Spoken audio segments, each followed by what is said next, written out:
Mr. Luke, may I go and respond to Stephen? Because I heard him asking questions.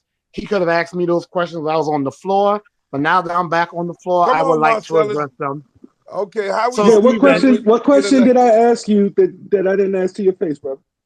no, that's what I'm saying. You didn't ask me those questions, but you should have. You asked people on the floor how we gonna get reparations done without allies, but I'm the one running for office. So don't ask the people supporting me. Please ask me because I'm the My Okay, one brother, how that wait, about actually wait, have hold a on, wait, plan for that. wait, wait, hold on. and I'm Time gonna out, say this time out, time respectfully. out.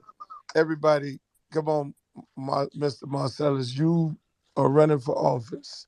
You're gonna be the guy that's gonna go up in there and you're gonna get this 500-page plan as well as yours done. How you gonna get it done? How you gonna get it done, Mr. So Marcel?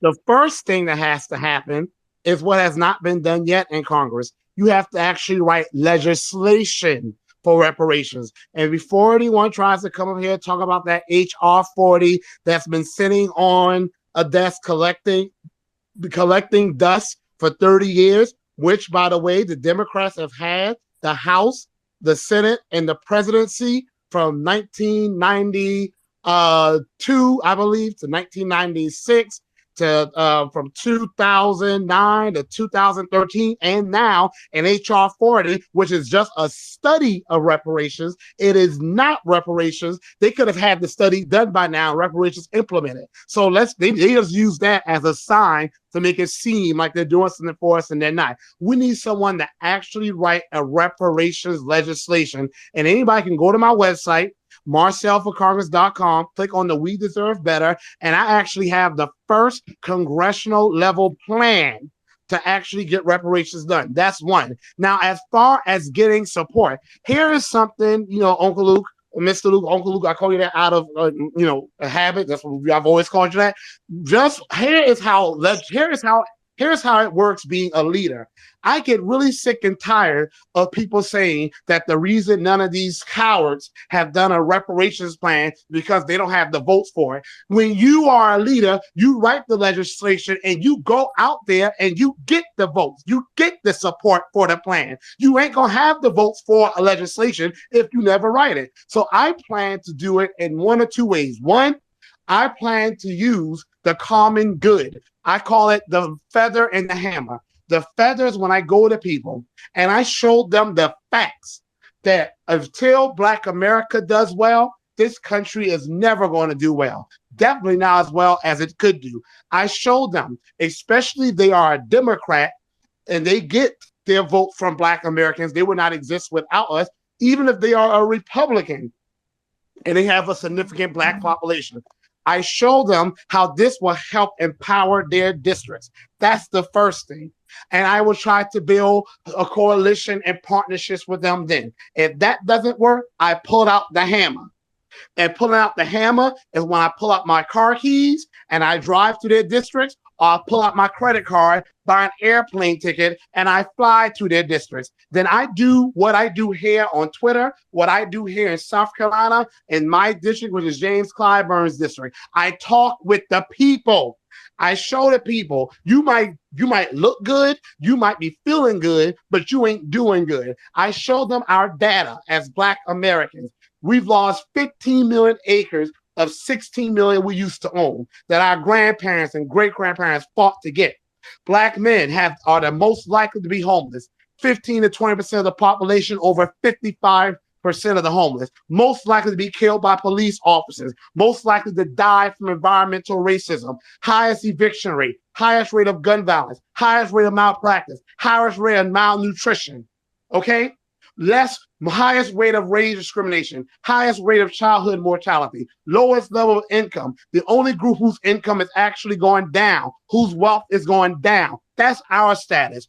I show the people that. I show them what I'm trying to do about it. And then most people don't even know who represents them in Congress. I let them know their representative and that the representative is not working for them and not working with me. When politicians fail to act, then they need to be held accountable by the people for whom they are supposed to act. What we have seen is so many Americans are disengaged, that they don't hold these politicians accountable, especially not Black Americans. That's why, Uncle Luke, what you're doing here is amazing. You're activating Black Americans, especially some who may never have been involved or care, but they see you being involved and they start to care. That's what we do. We get the people on the politics. I'm just one person, okay? I don't walk on water. You throw me in the Savannah River, I promise you I'm gonna sink to the bottom. However, I'm one person, but y'all are many. And one person can help activate many people and help use those people to hold people accountable. Second of all, I want to say, Mr. Stephen,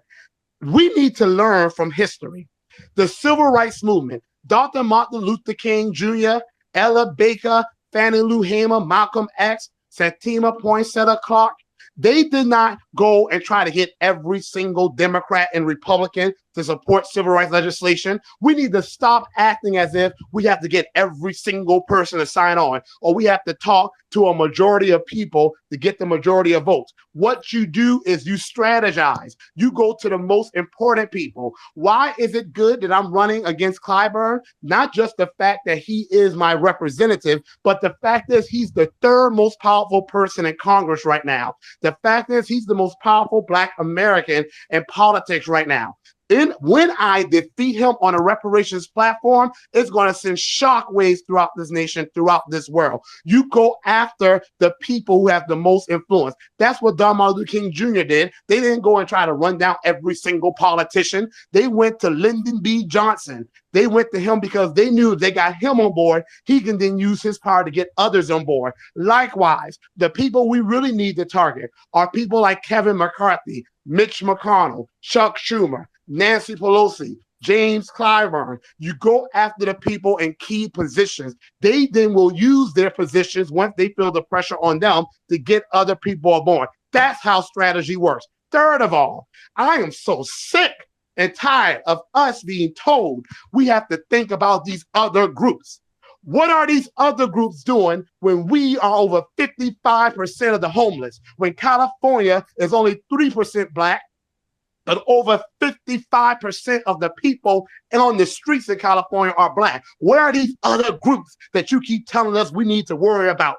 Where are these other groups when Black women are 5 times more likely to die giving birth to a child than white women? Black women are 5 times more likely to die. They're more likely to die giving birth to a child than poor women in Mexico and the Philippines. Where are these other groups then? Where are these other groups that Black children ages 5 to 12 have the highest suicide rates? The first time Black people have ever committed suicide more than white people is in the age group 5 to 12. Where are these other people when Black Americans have lost 90% of our land and we're barely holding on to the 1 million we have? Where are these other groups? Don't tell us about being good to these other groups. Go out there and tell these other groups to be good to us. Because if it wasn't for us, the thing known as civil rights wouldn't even exist in the nation that a lot of these other groups take advantage of. Last but So not least, that Uncle is Luke, I'm going to be very okay. honest. I need the mainstream media, of course, is afraid of me.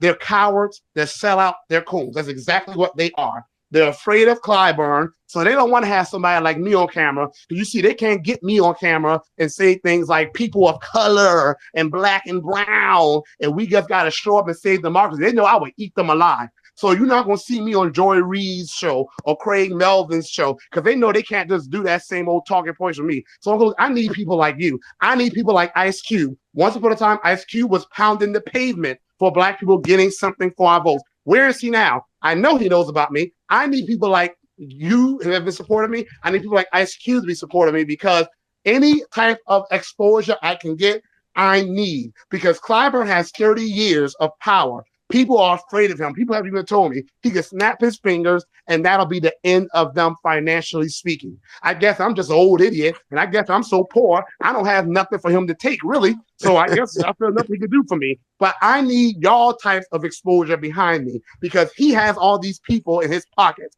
I don't. What I have, though, are the people on the ground in my pocket. Hey, we're gonna have us a sidebar conversation, Mr. Marcel. That's great. I'm glad you gave us an idea of how you're gonna get it